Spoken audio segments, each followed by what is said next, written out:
General Siwach, कई बार आपसे बातचीत हुई है, चर्चा हुई है, अलग अलग मुद्दों पे हमने डिबेट्स किए। आप हमारे स्टूडियो में आते रहते हैं, हमसे चर्चा करते रहते हैं। आज आर्मी डे, 75वें आर्मी दिवस के मौके पर आप एक वरिष्ठ फौजी हैं, आपने देश को सेवा दी है।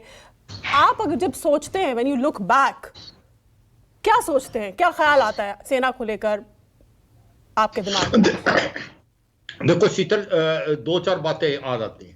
देखो सच्चाई यह है, एक तो ये ध्यान आ रहा है कि मेरे को अभी तक याद है कि जैसे आप कमांडो में इंस्ट्रक्टर की बात कर रहे थे, मैं भी वहां पर 86 से 88 तक कमांडो का इंस्ट्रक्टर था। और जब मैं वहां से वापस आया तो मेरी यूनिट अरुणाचल प्रदेश में थी और उसकी जगह थी टूटिंग मचुका। और वहां से अलोंग जो ब्रिगेड हेडक्वार्टर था, मैं 6 दिन पैदल जाके बटालियन हेडक्वार्टर तक पहुंचे अलोंग टूटिंग में अलोंग से।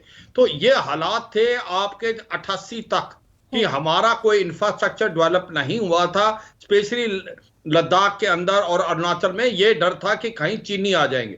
और ये देखो 15 साल में क्या पलटा बदला हमने आज सड़कें बना ली हैं, रेलवे लाइन बना ली है, ब्रिजेज बनाई, टनल बनाई है, लॉजिस्टिक सप्लाई डिपो बना लिए हैं बॉर्डर के।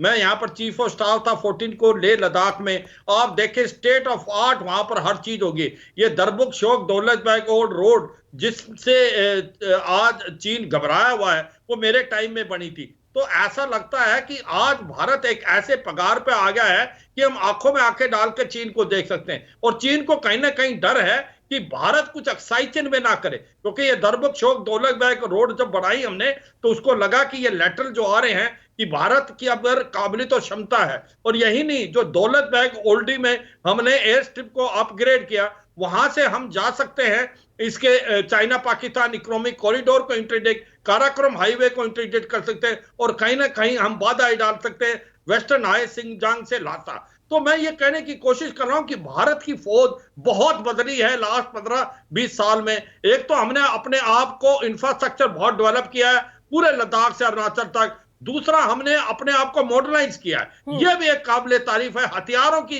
एक प्रकार होड़ लगी है। और सबसे इंपॉर्टेंट चीज है मेक इन इंडिया और आत्मनिर्भर भारत। मुझे अभी तक याद है, हम हर चीज, मैं 2 फॉरेन डेलीगेशन में भी गया हूं जो हथियार लेने के, तो हरदम हम फॉरेन का सामान खरीदते थे, यही आशा रहती। आज हम ऐसे हैं कि हमने अपना aircraft carrier INS Vikrant Bharat में बनाया, सबमरीन शिप भारत में बन रही है, तेजस भारत में बन रहा है, आपका प्रचंड जो लाइट कॉम्बैट हेलीकॉप्टर भारत में बना है, ब्रह्मोस मिसाइल भारत में। तो एक के बाद एक चीजें भारत बना रहा है। तो भारत की फौज मॉडर्नाइज भी हुई है, भारत की फौज का हौसला भी बहुत अच्छा है, ट्रेनिंग भी काबिले तारीफ है। और सबसे इंपॉर्टेंट चीज ये है, आज हम दोनों तरफ, चाहे पाकिस्तान है या चीन है, उनको हम आंखों में आंखें डाल सकते हैं।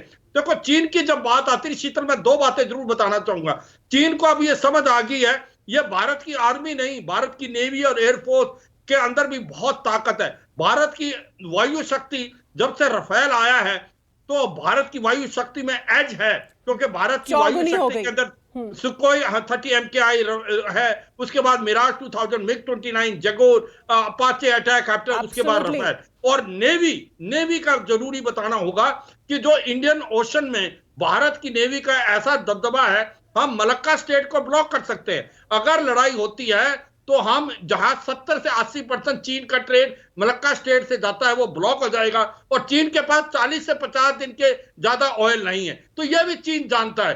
तो सच्चाई यह है, आज मुझे बड़े खुशी से कहना पड़ रहा है कि बहुत गर्व होता है। और एक आज और मैं इंपॉर्टेंट चीज बताऊंगा शीतल, आज की जो बेंगलोर के अंदर परेड हुई, उसके अंदर एक बहुत अच्छी खसूसियत बात थी। एक जो एयर कॉम्बैट शो था, जिसका टीम कमांडर मेरा लड़का था, लेफ्टिनेंट कर्नल प्रशांत शिवाज शौर्य चक्कर, जिन्होंने कॉम्बैट स्काई डाइविंग करके दिखाई। तो यह बड़ी गर्व की बात है।